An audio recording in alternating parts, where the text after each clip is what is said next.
Hola a todos, estamos de vuelta con otra retransmisión en directo sobre estudios de neutralidad.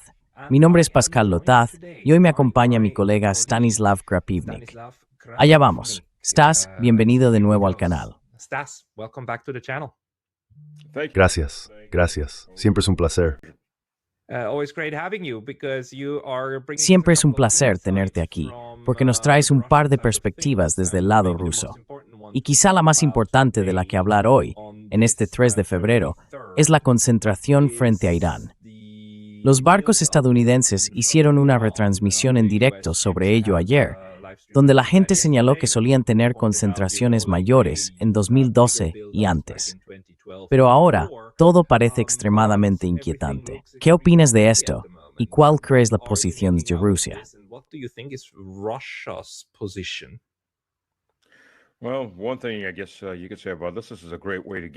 Bueno, una cosa que se podría decir sobre esto es que es una gran manera de sacar a Epstein de las portadas. Es una gran tradición estadounidense. Quiero decir, sacaron a Mónica Lewinsky de las portadas bombardeando Irak. Clinton bombardeó Irak. Bueno, estuvieron bombardeando Irak durante unos 10 años, así que se trata simplemente de lo que resulte más conveniente para quitar de las portadas los problemas que tenga Estados Unidos o los presidentes estadounidenses. Como sabemos, hay unos 3 millones de archivos de correo electrónico que se publicaron con Epstein. La parte interesante es lo que dijo el Departamento de Justicia. No publicamos imágenes de pornografía infantil.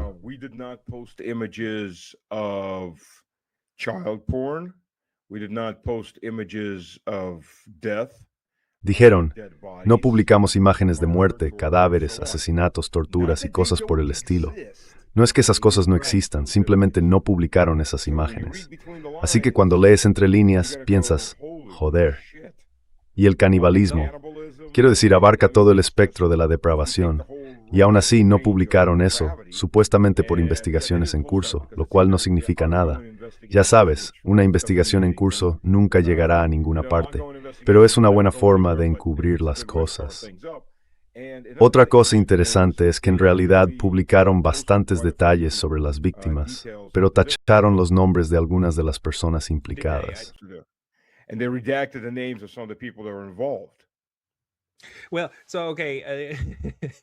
Bueno, vale, entonces una cosa. Los archivos de Epstein se publicaron después de que ya se hubiera producido la escalada con Irán, ¿no? O mientras estaba en marcha. ¿Crees que en realidad están conectados estos dos asuntos? ¿Crees que fue algo planeado? Porque según lo que he leído en Twitter y demás, esto se hizo porque al parecer el senador Massey presionó mucho para que ocurriera, o al menos eso es lo que él afirma. No tengo ni idea de si eso realmente le da mérito o no. Pero sí, ¿qué opinas del momento en que ocurrió esto, básicamente durante la crisis con Irán?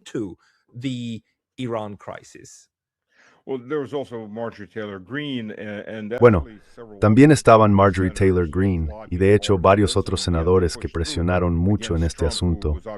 Y sí, lo sacaron adelante en contra de Trump, que obviamente lo estaba bloqueando.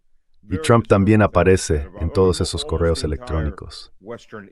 Se dicen cosas muy inquietantes sobre casi toda la élite occidental. Quiero decir, Stephen Hawking participaba en esto. Sí, el tipo que estaba paralizado, un tetrapléjico. Supongo que solo estaba allí por la parte de Bourdieu. Es decir, se trata de toda la élite occidental, con muy pocas excepciones. E incluso en el lado ruso, algunas figuras de la oposición como Ilya Ponomarev, que fue miembro del Parlamento, asistieron a alguna convención.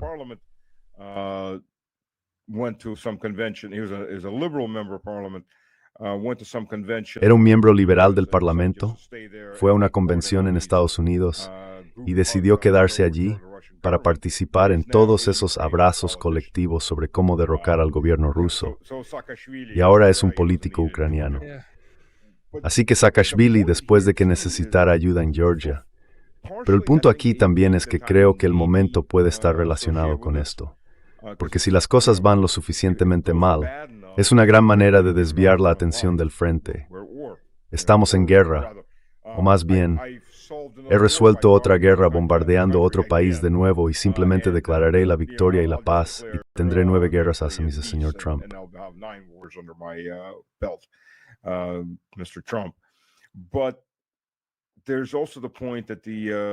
Pero también está el hecho de que Epstein era obviamente del Mossad. Quiero decir, eso es muy, muy probable, especialmente si se considera que era mucho más que un simple proxeneta. Estaba en todas partes. Era el hombre de frente que lideraba negociaciones entre Israel y Costa de Marfil, entre Israel y Mongolia. Tenía metidas las manos en el asunto con muchos políticos europeos. Trabajaba activamente con la oposición rusa, la oposición no sistémica. Básicamente la gente que SOS quiere derrocar a un gobierno, no reemplazarlo mediante votos porque no pueden, sino derrocarlo. Estaba en todas partes.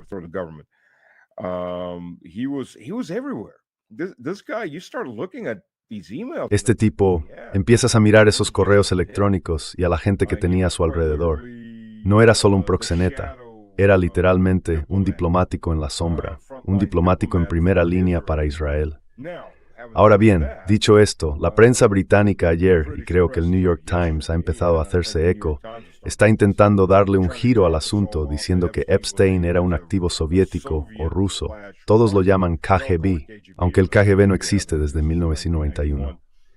Y estas chicas, las víctimas, supuestamente eran todas agentes de Rusia, esas agentes de trampa de miel.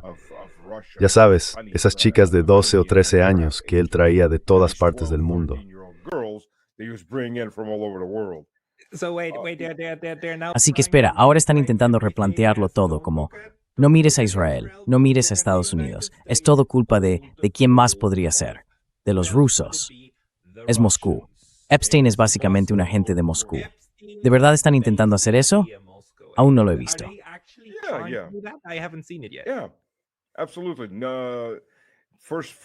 Sí, absolutamente. El primer artículo de ese tipo salió en el London Times. Vaya. Y a partir de ahí empezó todo. El London Times hubo un tiempo en que era algo creíble. Incluso The Guardian era algo creíble. Ninguno de ellos lo es ya. The Guardian dejó de ser creíble después de que el MI5 lo registrara allá por 2006 o 2007. Y entonces, creo que recibieron el mensaje de que, ya sabes, aquí está la lista de lo que puedes y no puedes decir. Y se alinearon muy rápido. Pero sí, ahora están manejando eso para que todo esto no desaparezca de las portadas, sino que se oriente en la dirección que ellos quieren. La forma definitiva de sacar algo de las portadas, por supuesto, es la guerra. Lo ha sido para Estados Unidos durante décadas. No diré que siempre, pero sí durante décadas. Si tienes un problema, puedes bombardear a alguien, y eso será la noticia principal.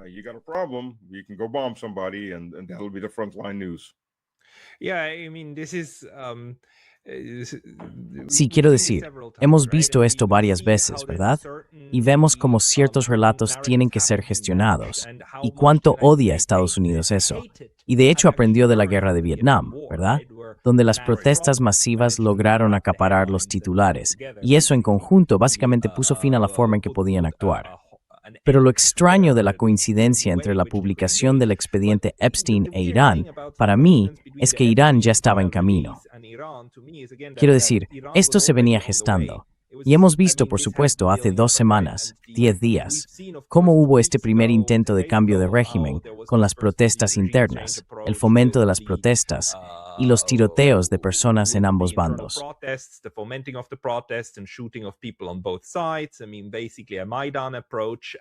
Quiero decir, básicamente un enfoque al estilo Maidán para expulsar al régimen. Ya sabemos que en gran parte esto fracasó porque Irán, con la ayuda de Rusia, consiguió bloquear las antenas de Starlink, ¿verdad? Y eso destruyó la coordinación, porque por supuesto esto tiene que estar coordinado. La gente no se levanta con tanta violencia por su cuenta. Pero, ¿qué opinas de la coincidencia de que esto esté ocurriendo ahora, prácticamente al mismo tiempo que los archivos de Epstein? ¿Es realmente una coincidencia que todo esté sucediendo al mismo tiempo?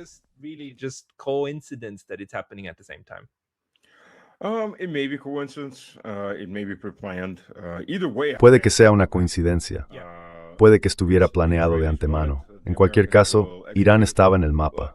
Los israelíes lo quieren, los estadounidenses lo ejecutarán. Mira, en cuanto a eso, tienes razón.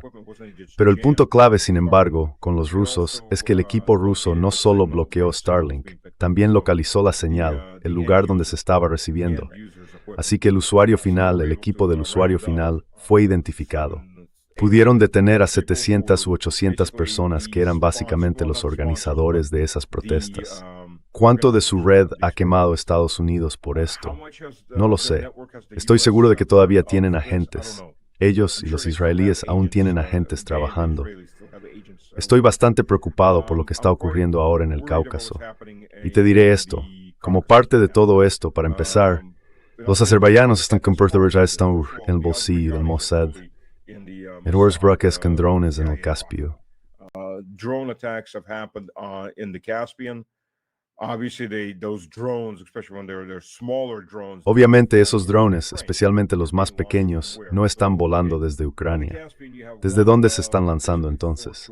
Bien, en el mar Caspio básicamente tienes 4 opciones: Kazajistán, Azerbaiyán, Irán o Rusia. Al menos no se están lanzando desde Rusia y tampoco desde Irán. Eso lo reduce a solo 2 países. Según lo que han dicho los testigos, han visto los drones volando desde la dirección de Azerbaiyán. La esposa de Aliyev y su clan están muy vinculados a Occidente, o particularmente al Mossad. Hay al menos una base dirigida por estadounidenses y otra por el Mossad. Estaban utilizando a Azerbaiyán como plataforma de ataque contra Irán con drones. Se han encontrado varios tanques de combustible estadounidenses usados por F-16. Varios han aparecido en el Caspio. Estos se utilizan para vuelos prolongados. Los tanques se desprenden una vez vacíos.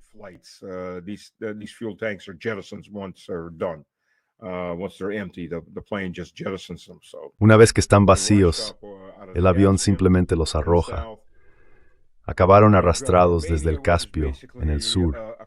Tienes a Armenia, que básicamente es un estado cliente bajo Pashinyan, un estado cliente dictatorial que está destruyendo la iglesia, persiguiendo a todo el mundo, cualquiera que proteste. Pero ahora tienes a los georgianos, el partido Sueño Georgiano, que quería mantener a Georgia fuera de la guerra porque se supone que Georgia debe ser el siguiente frente. Iban a ser neutrales y todo eso. Luego se describieron a sí mismos como rusófobos pasivos, aunque están ganando muchísimo dinero con el comercio entre Rusia y Turquía y entre Rusia e Irán, porque todo pasa por Georgia. El país se ha librado de lo que Occidente quería para él, que era otro frente, al menos por ahora.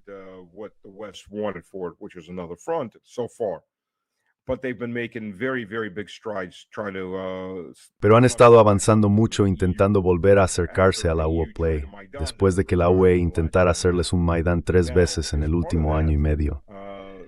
Ahora, como parte de eso, los georgianos acaban de empezar a permitir que los aviones estadounidenses vuelen libremente por el espacio aéreo georgiano y utilicen los aeropuertos del país.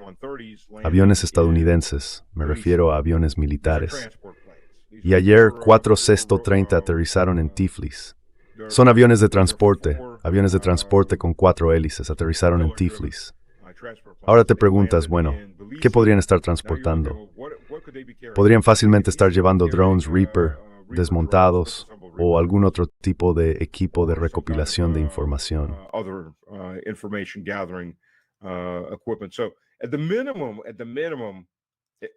Así que como mínimo, sí, estoy pensando como, digamos, lo haría Estados Unidos en este caso. ¿Para qué usarías ese aeropuerto? Bueno, como mínimo podrías colocar allí drones Reaper con equipos de inteligencia y hacer que volaran arriba y abajo de la frontera rusa para cartografiarla. Eso es una opción. Podrías utilizarlos desde Georgia, desde Batumi, para volar hacia el sur. No es un vuelo tan largo y llegar a la frontera iraní. ¿Para qué más podrías usarlos? Podrías equiparlos con misiles Hellfire y utilizarlos para provocar una guerra, atacar Rusia, atacar Cáucaso y a Georgia, en este caso, a una gran guerra.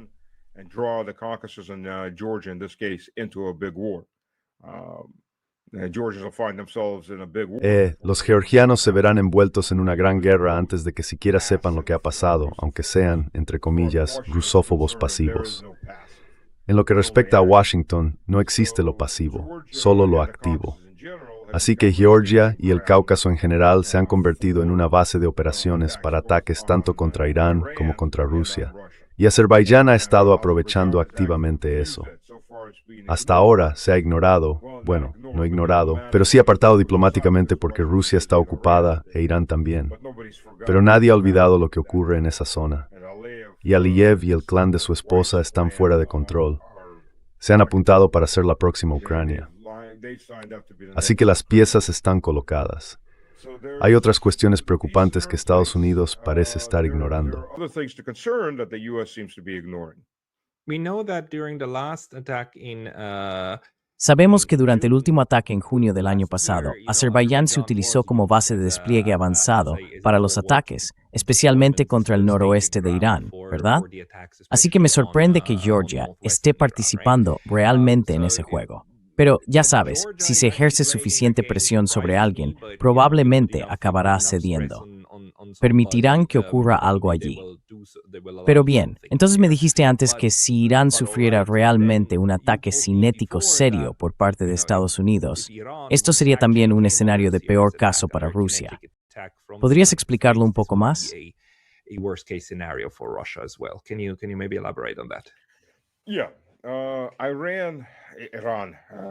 Sí, yo corrí, Irán, estoy hablando en inglés, todavía tengo ese acento sureño. Irán es una crisis existencial ligeramente menor para Rusia y también es una crisis existencial para China. Incluso podría decir que para la India, a su manera, porque la India, por cierto, tiene un importante comercio de petróleo con Irán y lleva muchos años pagándoles en oro, eludiendo las sanciones estadounidenses. Y Irán es su propio contrapeso frente a Pakistán. Aunque Pakistán, por cierto, ahora no sé si realmente lo harán. Una cosa es decir algo, otra muy distinta es hacerlo. Y en Oriente Medio y en el Este hay una línea muy fina entre lo que se dice y lo que se hace, especialmente en esas zonas. Pero Pakistán ha prometido usar un arma nuclear contra Israel si Israel usa un arma nuclear contra Irán.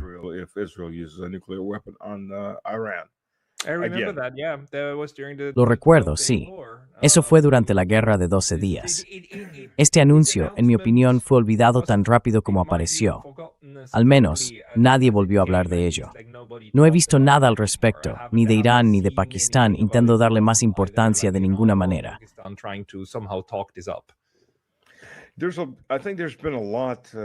Creo que ha habido mucho de qué hablar, y muchas cosas han estado ocurriendo entre bastidores. Irán firmó la convención con Rusia al día siguiente de haber sido atacado. Ahora los liberales han sido apartados y los moderados están al mando. Aún no son radicales, pero ya veremos. Rusia ha estado haciendo mucho allí, instalando sistemas integrados de defensa aérea, rusos. Los pilotos iraníes han sido entrenados en los Su-35 que ya se han entregado o están siendo entregados a Irán. Son rusos. Estoy seguro de que probablemente haya operadores rusos en muchos de esos S-400. Así que los sistemas de defensa, los sistemas antiaéreos, se han reforzado desde el principio. Y eso sin hablar siquiera de lo que está haciendo China.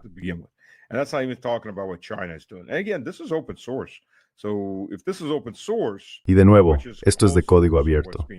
Así que si esto es de código abierto, ¿cuánto hay de código cerrado? ¿Qué se está preparando entre bastidores? En segundo lugar, engáñame una vez, la culpa es tuya. Engáñame 2 veces, la culpa es mía. Irán no va a estar sentado en sus casas con el liderazgo esperando para negociar, o yéndose a dormir esperando negociar a la mañana siguiente con los yanquis. Ya tuvieron esa negociación una vez. Ya recibieron el cariño de Occidente. Se destruyeron edificios enteros para eliminar a un solo hombre y a su familia. Este es el enfoque occidental. Irán, creo, sí, cuando Trump decida accionar la palanca, va a ser un problema muy grande para el mundo, además del hecho de que el gobierno iraní va a ver esto como una situación de todo o nada.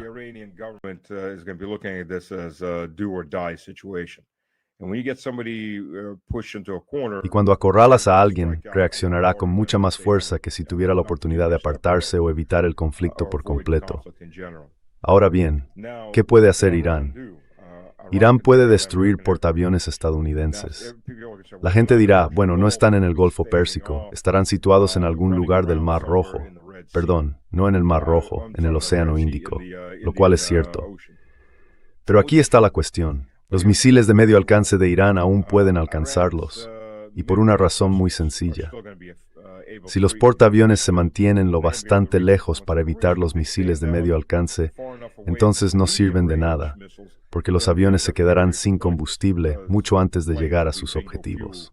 long before they reach their launch targets. I mean, they're going to be using air to. Quiero decir, van a usar misiles aire-tierra. Tendrán que traer aviones de transporte adicionales solo para repostarlos. Pero todo eso añade niveles de dificultad, y solo se puede repostar a estos cazas hasta cierto punto antes de necesitar suficientes aviones de transporte. Así que esto va a reducir cualquier salida, además de la propia distancia. Pero lo que todo el mundo ignora, y lo he oído de mucha gente, es que al menos estarán en el Océano Índico. Será difícil encontrarlos, bla bla bla. ¿Cuántos satélites tienen Rusia y China? ¿No crees que van a empezar a jugar exactamente el mismo juego que Estados Unidos y el Reino Unido han estado jugando en la guerra por poderes de los ucranianos?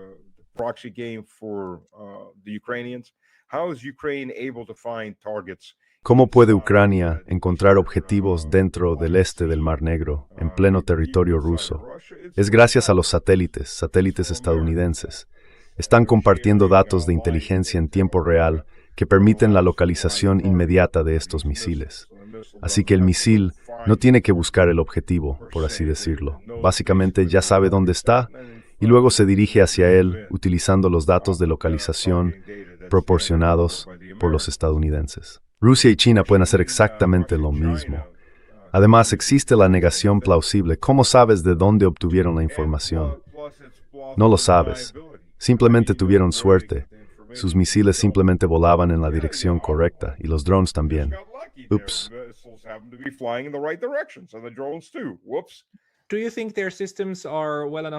¿Crees que sus sistemas están lo suficientemente integrados? Quiero decir, sabemos que Rusia e Irán han estado cooperando durante muchos años, especialmente en lo que respecta a la tecnología de drones. Pero el intercambio de inteligencia es complicado, porque ya sabes, naturalmente si lanzas satélites y te dedicas a todo este juego de espionaje, intentas hacerlo lo más seguro posible. Así que no es tan sencillo como abrir una API a alguien y dejar que la conecte, ¿verdad? ¿Crees que el sistema de intercambio de inteligencia está lo bastante desarrollado como para permitir esto?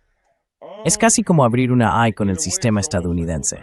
Obviamente, la información no va directamente al usuario final. Pasa por un filtro.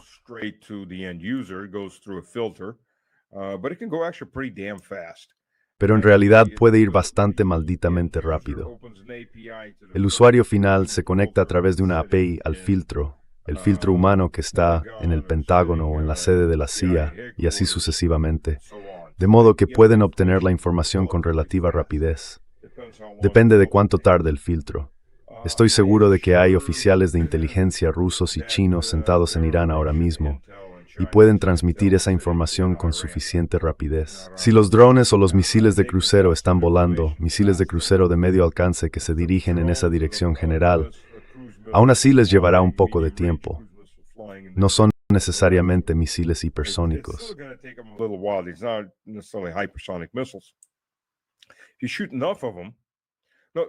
Si les disparas a suficientes, tienes que recordar una cosa sobre un portaaviones. Para dejarlo fuera de servicio no hace falta tanto. Dices, oh, es difícil de hundir, bla, bla, bla, pero no necesitas hundirlo. Solo tienes que dejarlo fuera de servicio. Y para hacerlo, basta con abrir un agujero lo bastante grande en la pista para que nada pueda despegar ni aterrizar. Está fuera de servicio. Es un trozo de metal inútil, solo un gran objetivo. Entonces tiene que volver a casa, donde quiera que esté su base, para ser reparado. Ahora el Gerald Ford, jugando al escondite con los hutíes, de repente tuvo que ir a reparaciones en el Golfo Pérsico, a Amán.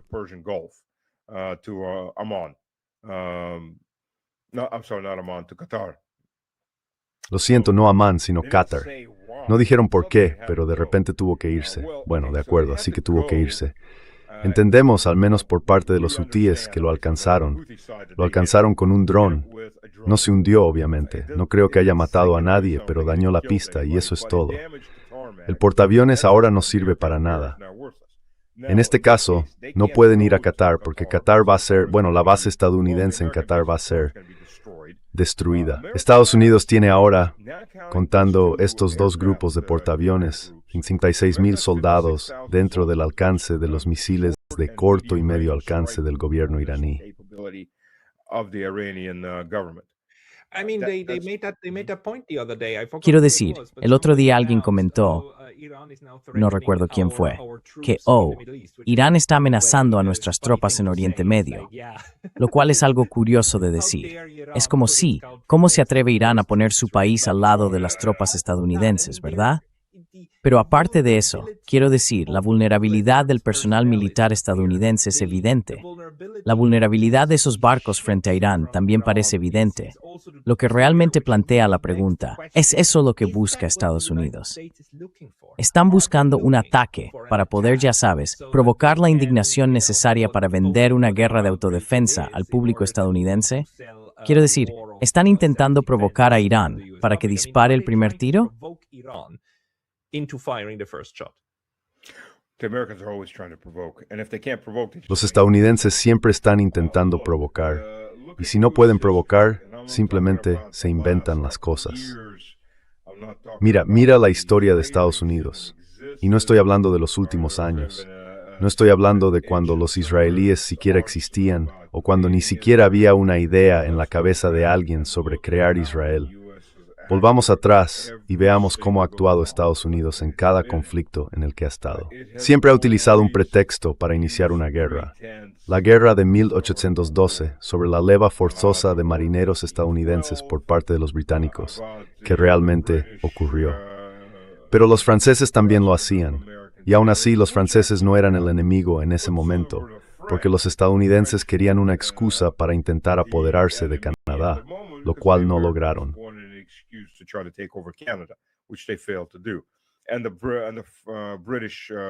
Y los británicos prohibieron el reclutamiento forzoso de marineros estadounidenses en ese momento. Pero Estados Unidos necesitaba una excusa, y usó eso como tal. La guerra civil estadounidense, utilizó Fort Sumter como excusa para que el sur disparara los primeros tiros. Fort Sumter se encontraba dentro de lo que oficialmente era un país que se había separado en dos, de forma más o menos pacífica. Pero el norte, obviamente, no iba a permitir que eso se mantuviera. Lincoln era partidario de un gobierno fuerte. Su corresponsal era Marx, ya que estamos. Sí, no digo que Lincoln fuera comunista o marxista, pero quería un gobierno grande. Así que eso le dio muchas excusas para ir mucho más allá de lo que permitía la Constitución de Estados Unidos.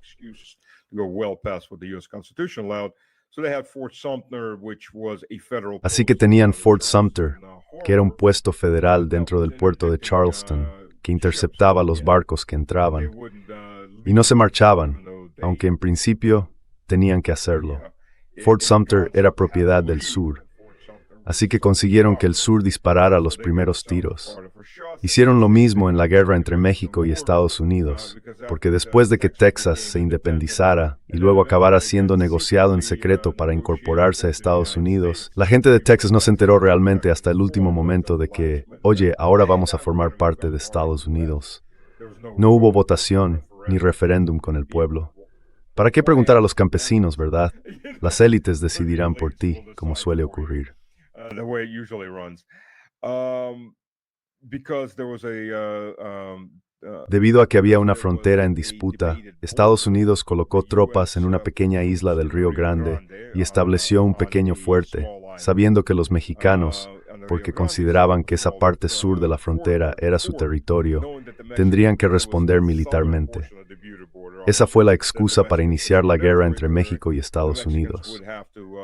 Recordad el Maine para la guerra hispano-estadounidense, la bahía de Tonquín. Todo eso fue completamente inventado. Nunca hubo ningún conflicto, y así sucesivamente. Si repasas toda esta lista, siempre es lo mismo. Fabricaremos un conflicto. Si no conseguimos que el otro bando dispare, simplemente inventaremos de la nada que alguien lo hizo. Ese ha sido el estándar estadounidense durante años, cientos de años. Yeah, but if you want to drive a good proxy war, because I do think the United States learned something. Si quieres librar una buena guerra por poderes, porque creo que Estados Unidos aprendió algo realmente nuevo en la guerra de Ucrania, es como lograr que otra nación luche completamente tu guerra, ¿verdad? Ni una sola baja estadounidense, al menos que sepamos, y cientos de miles de bajas ucranianas.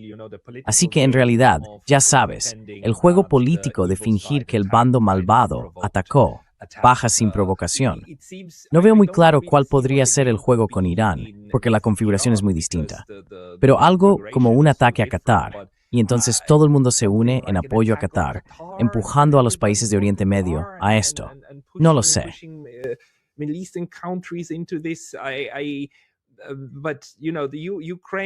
Pero ya sabes, Ucrania en este sentido es esta gran historia de éxito estadounidense, de una maravillosa guerra por poderes, ¿verdad? Si lo miras desde el punto de vista psicopático de un Lindsey Graham, ¿no? Quiero decir, este es uno de los problemas. No veo qué podría ser esto, porque aquí tenemos a Estados Unidos con activos estadounidenses frente a Irán, del mismo modo que lo hicieron con Venezuela. Pero por supuesto, Irán juega en una liga completamente distinta. Y ya ha dejado claro que si somos atacados, aunque sea un poco, responderemos de inmediato y no dejaremos que esto se resuelva en 12 días como lo dejamos el año pasado. Así que no, esta vez estáis atrapados. ¿Puedes distinguir algún tipo de estrategia de guerra por poderes?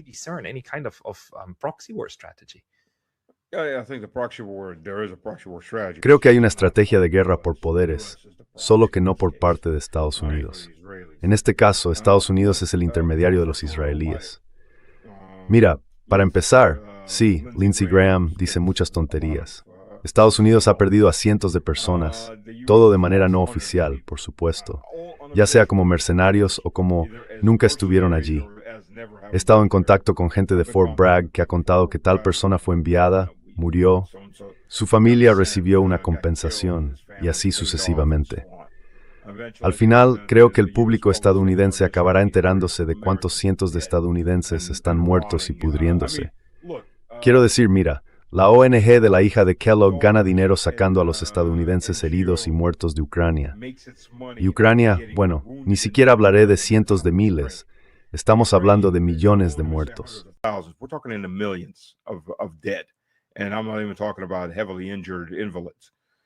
Y ni siquiera estoy hablando de los gravemente heridos o discapacitados. Nos estamos acercando, si no lo hemos superado ya, a la marca de los 2 millones. Han aparecido varias filtraciones, varios documentos, incluidos algunos en medios estadounidenses.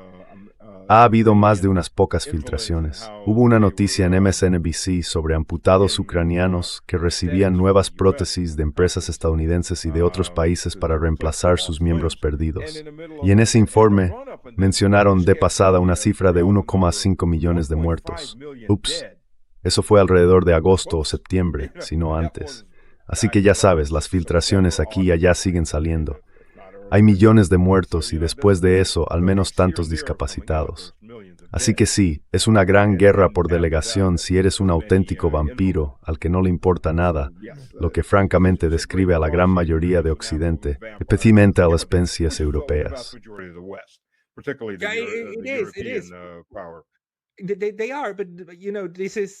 Lo son, pero este es el nivel de enfermedad en el que están estas personas, ¿verdad? Pero cuando se trata de Irán ahora, parece que Estados Unidos se está acorralando a sí mismo.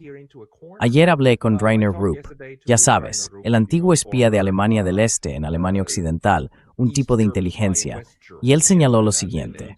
Mira, A, no tienen muchos recursos en comparación con lo que tenían antes, y B, toda la estructura es tal que Estados Unidos realmente no está en una posición tan sólida.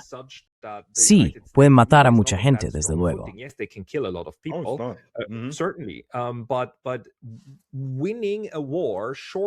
Pero ganar una guerra, salvo lograr un cambio de régimen en las primeras 48 horas, significaría eliminar activamente al régimen, ¿no?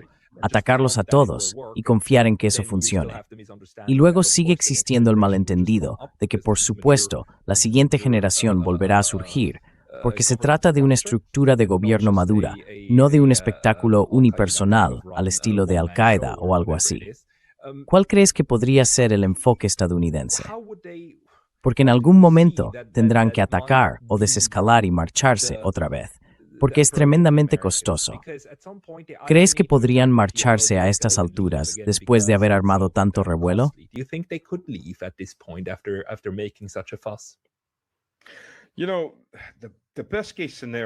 Ya sabes, el mejor escenario posible. Trump envía una fragata al estrecho de Hormuz, que por cierto aún no he mencionado, y dice, mirad, los iraníes nos temen, el estrecho de Hormuz está abierto, hemos ganado, volvamos a casa.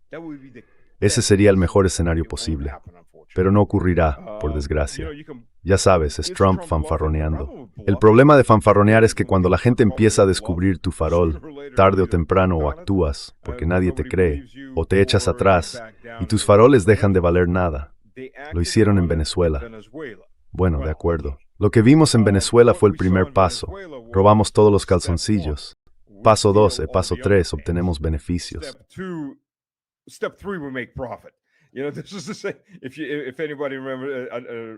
Sabes, esto es como decir, si alguien entiende mi referencia a South Park, que me encantan los gnomos de los calzoncillos. Es la caricatura obvia de Estados Unidos en general, y en particular del alcance de la planificación de Trump. El paso 1 y luego el paso final. Hubo una vez una viñeta de The Far Side, en la que un físico está escribiendo una fórmula gigantesca por toda la pizarra, y luego dice, entonces ocurre un milagro, y eso le da la ecuación que necesitaba. Y ahí es donde estamos ahora, excepto que en lugar de una pizarra llena de cálculos, solo hay, empezamos y luego ocurrirá un milagro, y entonces obtendremos beneficios. Y esa es toda su ventana de planificación. Tenemos las armas, probemos.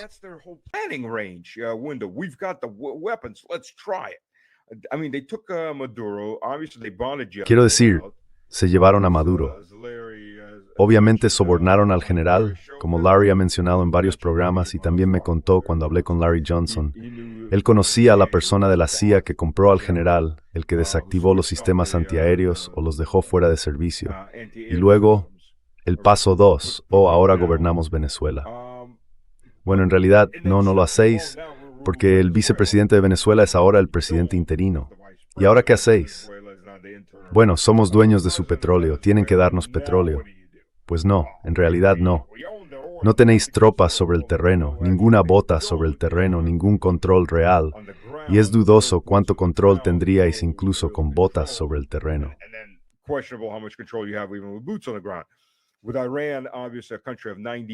Con Irán, obviamente un país de 90 millones de habitantes, montañoso, fuertemente fortificado y preparado para la guerra, ¿por dónde empezaría siquiera Estados Unidos? Porque una de las cosas que va a ocurrir, por cierto, no serán solo misiles. El gobierno iraquí, que es aliado de Irán, y las milicias chiíes, que por cierto están por todo Oriente Medio, los chiíes son mayoría en Arabia Saudí, justo encima de los campos petrolíferos saudíes, por cierto. Bahrein es un país chií gobernado por sunitas, con una minoría sunita muy reducida entre las élites y así sucesivamente. ¿Quieres hacer estallar todo Oriente Medio? Ya hay un polvorín siempre a punto de explotar. Y luego está el estrecho de Hormuz.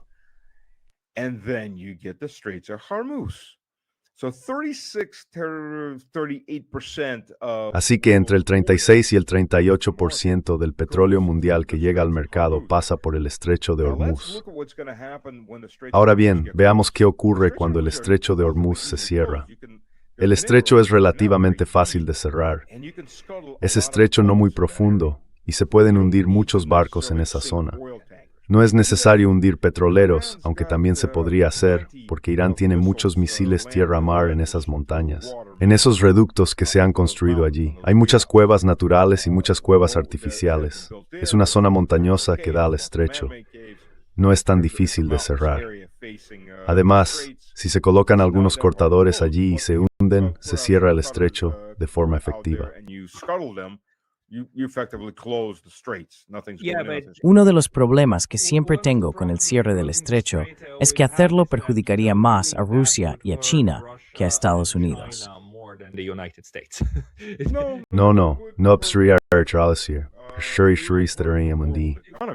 That's right, China.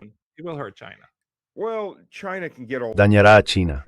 Bueno, China puede obtener todo su petróleo de Rusia ahora mismo, literalmente. Aún así, a China le gusta mantener cierta diversificación. Dañará a China y a Rusia a largo plazo o a medio plazo, porque siguen siendo parte de la economía mundial, y va a haber un golpe enorme.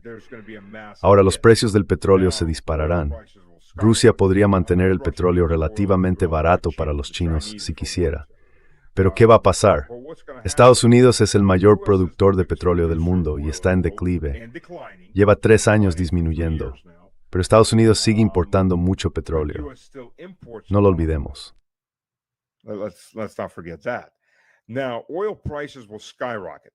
Ahora, los precios del petróleo se van a disparar. Hay varias razones. No se trata solo del pánico en el mercado por la guerra o lo que sea que haga que los precios se disparen. No voy a decir $300, pero no me sorprendería que el rango estuviera entre 150 y 200. Pero aquí está el problema. Va a haber una escasez física de petróleo. Ya no se trata solo de una amenaza o de que los precios simplemente suban y se vuelvan más caros. Habrá una escasez real de petróleo. En este momento, la oferta y la demanda están muy ajustadas. Hay muy poca diferencia entre ambas. There's very little difference between supply and demand.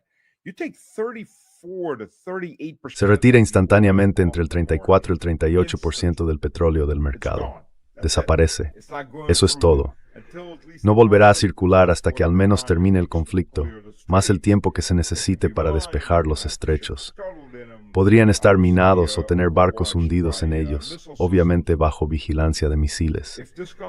Si este conflicto se prolonga lo suficiente, o si Estados Unidos hace algo estúpido como usar una bomba nuclear, o Israel hace algo estúpido como usar una bomba nuclear, entonces Israel será arrasado por misiles balísticos de Irán. No habría un Israel efectivo.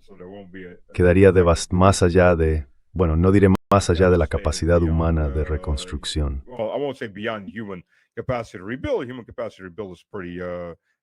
La capacidad humana para reconstruir es bastante elástica, pero sin duda quedará económicamente destruida durante décadas y ya está perdiendo población. Puede que en ese momento esté en una espiral de muerte, quién sabe. Pero si se utiliza algún tipo de arma nuclear y este conflicto se prolonga claramente, con hasta un 40% del petróleo mundial fuera del mercado, eso significará que habrá países sin petróleo. Claro, Estados Unidos puede abastecer la mayor parte de su propio petróleo, pero aún así se verá afectado por enormes subidas de precios. Ahora bien, el gobierno de Estados Unidos siempre puede intervenir y hacer eso de vamos a controlar los precios, imponer controles de precios o nacionalizar las empresas, lo que sea.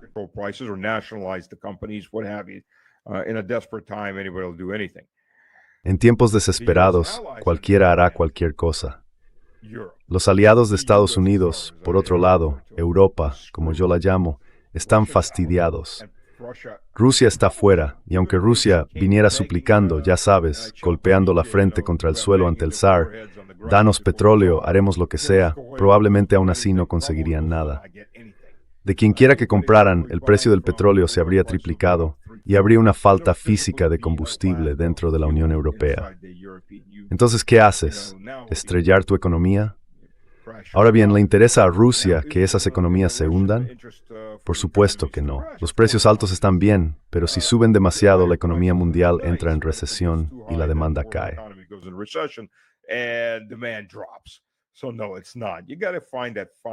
Así que no lo es. Hay que encontrar ese equilibrio delicado. Esto va a hacer saltar ese equilibrio por los aires, lo va a mandar a la órbita. No va a haber equilibrio. Va a haber un 40% menos de petróleo en el mercado mundial y no hay nadie en la zona que realmente pueda reemplazar tanto petróleo. Quiero decir, Rusia puede bombear más, otros países pueden bombear más, pero no va a compensar tanto. Va a haber escasez física, y la región número uno que va a enfrentarse a ella es Europa. Va a ser la Unión Europea.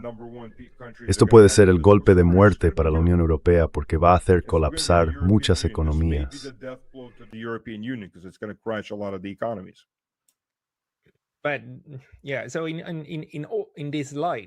Pero sí, entonces visto así, quiero decir, es una situación tan absurda en la que estar, especialmente si tu objetivo es realmente crear seguridad para Israel, cosa que el Hotse Poa logró perfectamente al asegurarse de que Irán no produjera todo esto, quiero decir, que se mantuviera dentro de las restricciones nucleares, ¿no? Es una estrategia tan extraña. Y ahora se han acorralado a sí mismos. ¿Crees que los rusos estarían dispuestos a ayudarles de alguna manera? Es como para salvar las apariencias, porque al mismo tiempo han anunciado la segunda ronda de conversaciones en, creo, Abu Dhabi sobre Ucrania. Quiero decir, ¿crees que esto está uniendo estos dos escenarios?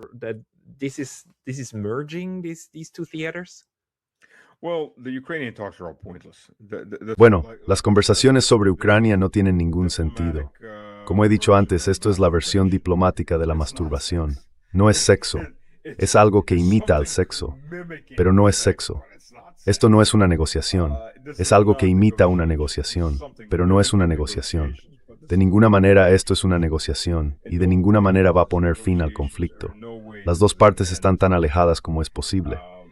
Ir de un lado a otro, diciéndole a cada parte lo que quiere oír solo para sentarlas a la mesa, no va a dar lugar a una buena conversación durante la cena. Ni siquiera va a dar lugar a una buena cena, punto. Y los estadounidenses están constantemente con el, oh, ya sabes, estamos al 90%, es un gran avance, bla, bla, bla. Todo esto es simple marketing barato de gente acostumbrada al marketing barato.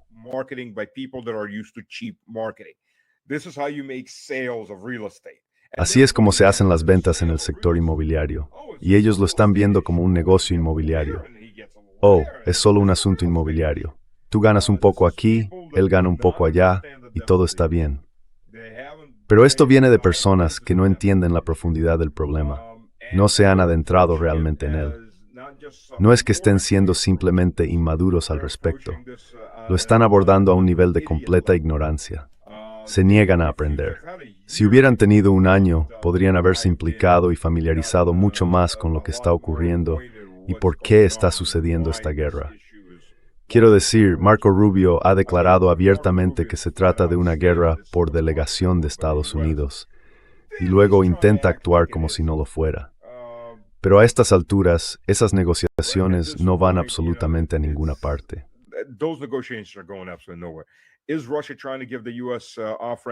¿Está Rusia intentando ofrecer a Estados Unidos una vía de escape? Putin le ha dado a Trump tantas salidas. Rusia le dio salidas a Obama. Rusia ha ofrecido tantas oportunidades a Estados Unidos para no pisar la siguiente mina o ese rastrillo. Quiero decir, de hecho, ese rastrillo está roto. Han reemplazado el mango del rastrillo no sé cuántas veces. A Estados Unidos le encanta saltar sobre su propio rastrillo. Con Israel y el petróleo, Israel podría seguir recibiendo petróleo, porque Estados Unidos sigue robando petróleo sirio. Va hacia Turquía, así que probablemente Israel obtendrá petróleo. Europa no. Estados Unidos es un apoderado de Israel, e Israel es un apoderado de Estados Unidos. Es difícil saber quién es más apoderado de quién, pero sí sabemos que al menos la mitad del Congreso de Estados Unidos está absolutamente en la nómina israelí. Todos corrieron muy rápido a Israel cuando se les dijo que corrieran y se hicieran las fotos. And tied is then toxicity symbiotic.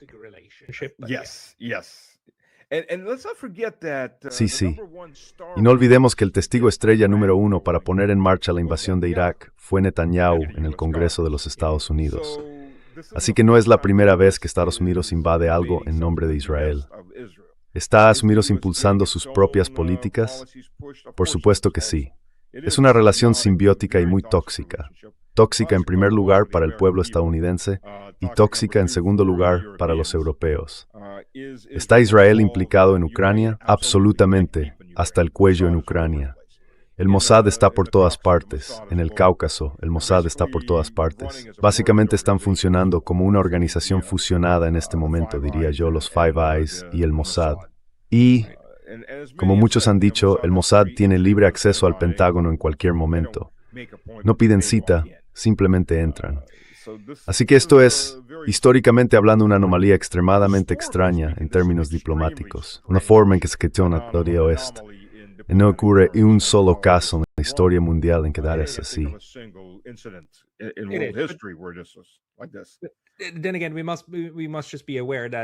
De nuevo, solo tenemos que ser conscientes de que todo lo que estamos viendo ahora mismo es extremadamente anómalo en cuanto a cómo están funcionando las cosas. Por eso todos nos sentimos tan ansiosos, porque de muchas maneras este imperio construido por Estados Unidos se está desmoronando. Es como si la camisa se estuviera disolviendo sobre el cuerpo y tú dices, Kio, empieza a cubrirte y a recomponerte. Pero Stas, tenemos que ir terminando. Muchas gracias por el resumen que nos has dado. No me anexem su fight conratzi, dar visitar tu canal de YouTube y tu Telegram. Telegram es Stas Tudayna Bratny. Sí, Telegram es Stasdihan Bratny, el ruso es Stasdihan Bratny, el YouTube en inglés es Mr. Slavic Man y en X es Stanislav Kropivnik, no el sitio de respaldo. So, not Stas Kropivnik, that's a backup site. Stanislav Kropivnik.